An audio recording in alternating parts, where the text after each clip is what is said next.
The Small Defender. The defeat of a Dalek expedition to the planet Earth was one of the most extraordinary chapters in the history of the war against the alien invaders.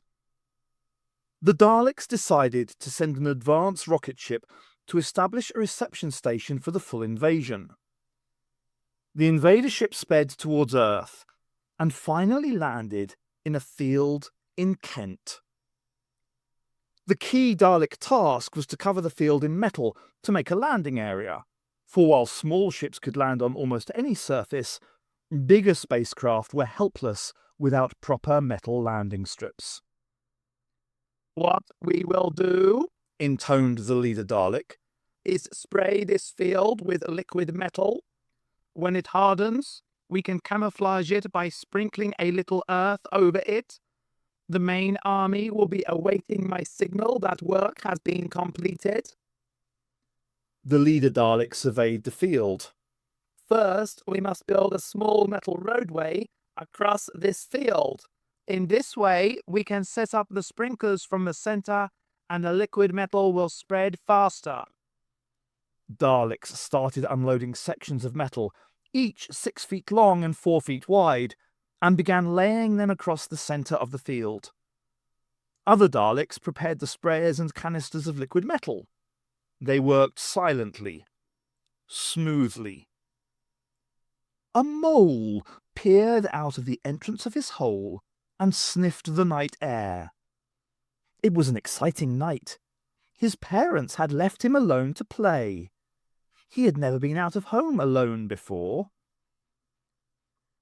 He slowly crept from the hole, his head turning from side to side, searching for possible enemies. He sniffed slightly and decided to discover the source of a strange smell. Keeping as much out of the moonlight as possible, he emerged from the forest and moved to the edge of the field. His nose wrinkled with excitement. The smell was stronger now, and there seemed to be a lot of movement in the middle of the field. Carefully, he eased his way along a tiny ditch until he came up against a pile of oblong, shining, hard sheets. Although there was a slight aroma about them, the mole knew they weren't causing the mystery smell. He shrank back into the cover of a tree as a shape moved to the pile of oblong sheets and picked one up. The shape retreated, holding the sheet firmly on a long stick with a round end, the other end going into its body. The mole watched and saw there was obviously no danger intended towards him. Whatever the shapes were, he decided, they were playing this peculiar game of carrying the sheets into the center of the field.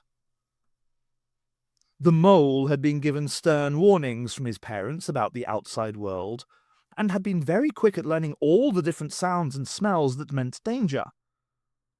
But what he was watching now was something quite outside anything he had been told. He crept from cover and skittered across the field. Halfway across, he flattened with excitement. The shapes had laid all the oblong sheets across the middle of the field, and were now pushing some tall, round boulder things over the sheets. These boulders, this was the only way the mole could describe to himself the sprayers the Daleks were using, had one floppy little arm. He settled himself more firmly against the ground, watched one of the shapes lift a floppy boulder arm with its stick, and saw a shower of silver rain fall about 20 feet away. The shape let the floppy arm drop and glided back along the oblong sheets. The mole hurried to where the rain had fallen, his nose twitching excitedly. This was the smell.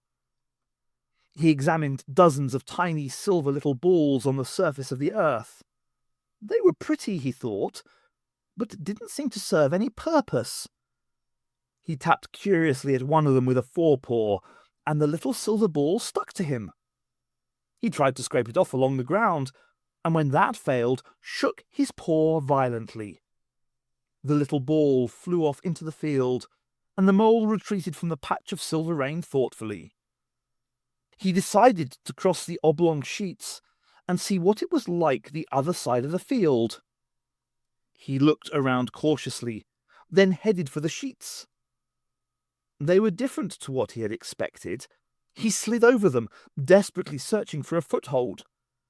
Finally, he slipped over the side and fell on his nose. It was an odd world, full of surprises. He saw shapes coming along the sheets towards him. He'd never been as close to them as this before. He burrowed into the earth under the sheets of metal and, losing his sense of direction, dug a hole underneath the edge of the metal roadway. Then he veered away and surfaced. The weight of a sprayer pressed down on the edge of the metal sheet which lay over the hole.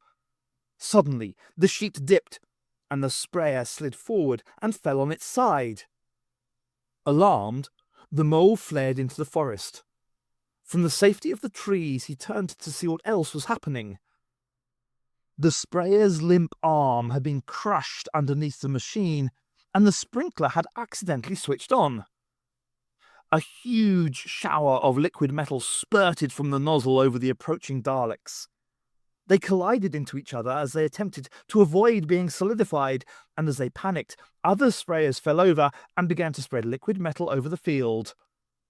The Daleks were overwhelmed by the disaster and, in moments, all except two had been stuck together by the fast-drying metal. The two survivors sped back to the rocket ship for a chemical solution to melt the metal and release their companions. But they too became victims as a last fitful shower of liquid metal caught them as they were gliding up the rocket ship ramp. The Daleks were all helpless prisoners, and easily disarmed by the Earth people who found them the next morning. The mole didn't know the end of the story, nor would he have understood even if anyone had tried to explain it to him. "If I could find the mole who did this," said Jeff Stone later, when he had puzzled out what had happened, "I'd make him the most popular animal in history." As far as the mole was concerned, he preferred to keep the story to himself, in case his father bit him to teach him a lesson for going out at night alone.